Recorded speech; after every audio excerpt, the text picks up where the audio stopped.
श्री स्वामी समर्थ. नमस्कार मित्रांनो, आपल्याकडे एक म्हण आहे, व्यवहार आणि नात्याची गलत करू नये. पण प्रत्यक्षात जेव्हा एखादा जवळचा नातेवाईक संकटात असतो आणि आपल्याकडे मदतीसाठी येतो तेव्हा आपण भावनिक होतो. आपल्याला वाटतं की मदत नाही केली तर नातं तुटेल, पण पैसे दिले आणि ते परत आले नाहीत तर नातं आणि पैसा दोन्ही जातात. म्हणूनच आजचा हा व्हिडिओ तुमच्यासाठी खूप महत्वाचा आहे. आज आपण अशा काही गोष्टीवर चर्चा करणार आहोत ज्या तुम्ही कोणाही नातेवाईकाला मोठी रक्कम देण्यापूर्वी स्वतःला आणि त्यांना विचारल्याच पाहिजेत. सर्वात आधी महत्वाची गोष्ट म्हणजे पैसे मागण्याचं नेमकं कारण. अनेकदा आपण संकोचापोटी विचारत नाही, पण समोरची व्यक्ती ते पैसे हॉस्पिटलसाठी मागत आहे, स्वतःच्या चैनीसाठी की जुनं कर्ज फेडण्यासाठी, हे जाणून घेणं तुमचा हक्क आहे. कारण चुकीच्या कारणासाठी दिलेली मदत कधीच फळत नाही. दुसरी गोष्ट म्हणजे परतफेडीचा नेमका वेळ. बघू नंतर देऊ किंवा लवकरच देतो या शब्दावर विसंबून राहू नका. त्यांना स्पष्ट विचारा की नक्की कोणत्या तारखेला किंवा महिन्यात तुम्ही हे पैसे परत करणार आहात. एक निश्चित वेळ ठरलेली असेल तर भविष्यात तुम्हाला ही मागणी करताना अडचण येत नाही. पण फक्त वेळ ठरवून चालत नाही, तर त्याच्याकडे पैसे परत करण्याची योजना काय आहे हे सुद्धा पाहावं लागतं. त्याचा पगार किती आहे, त्याच्यावर आधीच किती कर्ज आहे. जर बँक त्यांना कर्ज देत नसेल तर त्यामागे काहीतरी ठोस कारण असू शकतं. अशा वेळी तुम्ही घेतलेली रिस्क तुमच्या अंगाशी येऊ शकते. इथेच एक महत्वाचा प्रश्न येतो, तो म्हणजे तुमची स्वतःची आर्थिक स्थिती. समजा तुम्ही दिलेले पैसे परत आलेच नाहीत तर तुमचं घर चालेल का? तुमच्या मुलांच्या शिक्षणावर किंवा इमर्जन्सी फंडावर त्याचा परिणाम होईल का? नेहमी लक्षात ठेवा, स्वतःचं घर जळत असताना दुसऱ्याच्या घरी दिवा लावणं शहाणपणाचं नाही. जर रक्कम मोठी असेल तर नात्याची भीती न बाळगता लेखी व्यवहार किंवा कायदेशीर कागदपत्र करण्याबद्दल नक्की बोला. जे लोक प्रामाणिक असतात त्यांना कागदावर सही करायला कधीच भीती वाटत नाही. उलट लेखी व्यवहार दोघांनाही जबाबदारीची जाणीव करून देतो. तसेच जर तुम्हाला पूर्ण रक्कम देणं शक्य नसेल किंवा मनात धाकधूक असेल तर काही भाग मदत म्हणून द्यावा. जो परत आला नाही तरी तुम्हाला दुःख होणार नाही. अनेकदा नात्यात आपण मदत आणि कर्ज यातली पुसट रेषा विसरतो. समोरच्याला हे स्पष्ट सांगा की हे पैसे तुम्ही उसने देत आहात, भेट म्हणून नाही. कारण जर उद्या पैसे परत मिळाले नाहीत तर त्या व्यक्तीबद्दल तुमच्या मनात राग निर्माण होईल आणि त्यातून नातं कायमचं संपू शकतं. शेवटी पैसे देण्यापूर्वी हा विचार करा की या व्यक्तीचा जुना इतिहास काय आहे. याआधी त्यांनी इतका कोणाकडून पैसे घेतले आहेत का आणि ते वेळेवर परत केले आहेत का? ज्याचा हेतू शुद्ध असतो तो रक्ताच्या नात्याचा गैरफायदा कधीच घेत नाही. आपल्या आयुष्यात नातेवाईक खूप महत्वाचे असतात, पण जेव्हा विषय पैशाचा येतो तेव्हा परिस्थिती थोडी नाजूक होते. अनेकदा आपल्याकडे एखादा जवळचा नातेवाईक मदतीसाठी येतो आणि आपण रक्ताच्या नात्यापोटी लगेच होकार देतो. पण हा व्यवहार करण्यापूर्वी काही गोष्टीचा शांतपणे विचार करणं खूप गरजेचं आहे. सर्वात आधी तर समोरच्या व्यक्तीला हे पैसे नक्की कशासाठी हवे आहेत हे अगदी स्पष्टपणे जाणून घ्यायला हवं. कारण तुमची मदत एखाद्याच्या खऱ्या अडचणीसाठी आहे की त्याच्या चुकीच्या सवयींना खत पाणी घालण्यासाठी आहे, हे समजल्याशिवाय पैसे देणे धोक्याचं ठरू शकतं. नुसते पैसे देऊन चालत नाही, तर ते परत कधी मिळणार याचा एक निश्चित काळ ठरवणंही तितकंच महत्वाचं असतं. बघू नंतर देऊ किंवा सगळं नीट झालं की देतो अशा मोघम शब्दामुळे पुढे जाऊन नात्यात कटुता येते. त्यामुळे समोरच्याला स्पष्ट विचारा की त्याची परतफेडीची योजना काय आहे, त्याच्या उत्पादनाचे स्रोत काय आहेत आणि ते दरमहा किती रक्कम बाजूला काढू शकणार आहेत. जर त्याची आर्थिक परिस्थिती आधीच खूप खराब असेल तर कदाचित ते तुमचे पैसे वेळेवर देऊ शकणार नाही. ही शक्यताही मनात ठेवायला हवी.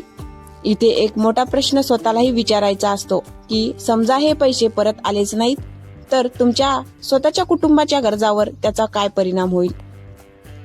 स्वतःची सोय बघूनच दुसऱ्याला मदत करणं हे कधीही शहाणपणाचं असतं. जर रक्कम मोठी असेल तर नात्यात संकोच न बाळगता साध्या कागदावर का असेना पण लेखी व्यवहार करण्याबद्दल बोलायला हवं. जे लोक प्रामाणिक असतात त्यांना लेखी द्यायला कधीच हरकत नसते. उलट लेखी व्यवहारामुळे दोघांनाही त्या पैशाची आणि जबाबदारीची जाणीव राहते. अनेकदा आपल्याला पूर्ण रक्कम देणं शक्य नसतं. अशा वेळी समोरच्याला स्पष्ट सांगा की मी सध्या इतकीच मदत करू शकतो. यामुळे तुमची जोखीम कमी होते आणि समोरच्याची अडचणही काही प्रमाणात सुटते. मुख्य म्हणजे हे पैसे तुम्ही मदत म्हणून देत आहात की कर्ज म्हणून हे सुरुवातीलाच स्पष्ट करा. कारण जर उद्या पैसे बुडाले तर त्या व्यक्तीसोबतचं तुमचं नातं टिकणार आहे का याचा विचार आधीच केलेला बरा. जर तुम्हाला समोरच्याचा जुना व्यवहार माहीत असेल किंवा त्यांनी आधी इतरांचे पैसे बुडवले असतील तर अशा वेळी गोड भाषेत नकार देणं हेच नातं टिकवण्यासाठी उत्तम असतं. शेवटी पैसा पुन्हा कमवता येतो, पण नात्यात आलेली अडी काढणं खूप कठीण असतं. म्हणून व्यवहार करताना डोकं आणि नातं जपताना हृदय या दोघांचा समतोल राखायला शिका. मित्रांनो, नातेवाईकांना पैसे देणे ही एक अशी तलवार आहे जिच्या दोन्ही बाजूंना धार असते. एकीकडे मदतीचा हात देण्याचा आनंद असतो तर दुसरीकडे आपलेच पैसे परत मागताना येणारा संकोच आणि भीती असते.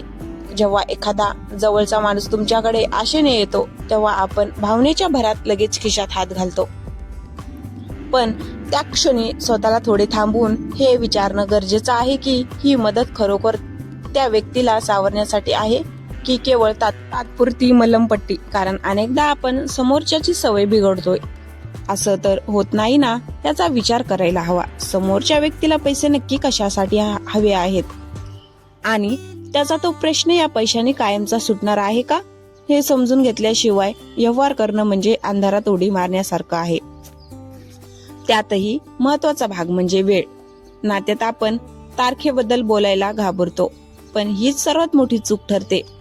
बघू, जसे जमतील तसे देतो या वाक्यात एक मोठी अनिश्चितता असते. त्यामुळे समोरच्याला विश्वासात घेऊन त्यांच्या उत्पादनाचे मार्ग नेमके काय आहेत आणि ते कोणत्या महिन्यातून परतफेड सुरू करू शकतील हे अगदी मोकळेपणाने विचारायला हवं. जर त्यांना बँकेकडून कर्ज मिळत नसेल तर त्याचं कारण काय? जर बँका त्याच्यावर विश्वास ठेवत नसतील तर तुम्ही घेतलेली ही रिस्क तुमच्या भविष्यातील नियोजनावर जसे की मुलाचे शिक्षण किंवा घराचा हप्ता यावर गदा तर आणणार नाही ना. हे स्वतःला विचारणं स्वार्थीपणा नसून ती एक जबाबदारी आहे. कधी कधी रक्कम खूप मोठी असते. अशा वेळी नात्याचा पडदा बाजूला ठेवून व्यावहारिक होणं गरजेचं असतं. जर समोरची व्यक्ती प्रामाणिक असेल तर तिला व्यवहाराची स्पष्टता आवडेलच. पण जर कोणाला लेखी स्वरूपात काही द्यायला किंवा स्पष्ट बोलायला राग येत असेल तर समजून जा की तिथे तुमचे पैसे अडकण्याची शक्यता जास्त आहे.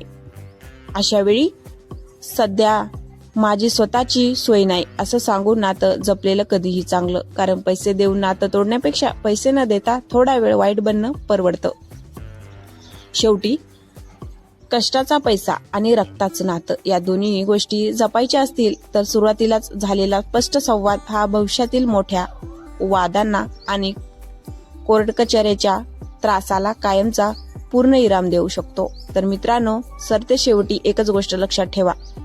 पैसा हा येतो आणि जातो, पण नात्यात एकदा का अविश्वासाची भीत उभी राहिली की ती पाडणं अशक्य होतं. कोणाला मदत करणं हे पुण्याचं काम आहेच, पण आपली हीच मदत उद्या आपल्याच घरासाठी अडचण ठरू नये याची काळजी घेणं हे तुमचं पहिलं कर्तव्य आहे. नातेवाईकाला पैसे देणं म्हणजे केवळ आर्थिक व्यवहार नसून तो एक विश्वासाचा पूल असतो आणि हा पूल टिकवायचा असेल तर सुरुवातीला स्पष्ट बोलणं, प्रश्न विचारणं आणि व्यवहारात पारदर्शकता ठेवणं यात काहीच गैर नाही. कधी कधी नाही म्हणणं हे समोरच्या व्यक्तीसाठी आणि तुमच्या नात्यासाठीही हिताचं असतं. कारण खोट्या आशेवर ठेवण्यापेक्षा स्पष्ट नकार दिलेला कधीही चांगला, जेणेकरून ती व्यक्ती दुसऱ्या मार्गाचा विचार करू शकेल. तुमचे कष्टाचे पैसे आणि तुमची रक्ताची नाती दोन्ही सुखात राहत हीच सदिच्छा. जर तुम्हाला आजचा हा संवाद मनापासून पटला असेल आणि या माहितीचा फायदा होईल असं वाटत असेल तर हा व्हिडिओ तुमच्या मित्रपरिवारात नक्की शेअर करा. तुमच्या आयुष्यात असा कधी प्रसंग आलाय का आणि यातून तुम्ही काय शिकलात हे मला कमेंटमध्ये नक्की सांगा. व्हिडिओ आवडला असेल तर लाईक करा आणि आपल्या चॅनलला सबस्क्राईब करायला विसरू नका. पुन्हा भेटूया अशाच एका महत्त्वाच्या विषयावर चर्चा करण्यासाठी. तोपर्यंत स्वतःची आणि स्वतःच्या कष्टाच्या पैशाची काळजी घ्या. धन्यवाद.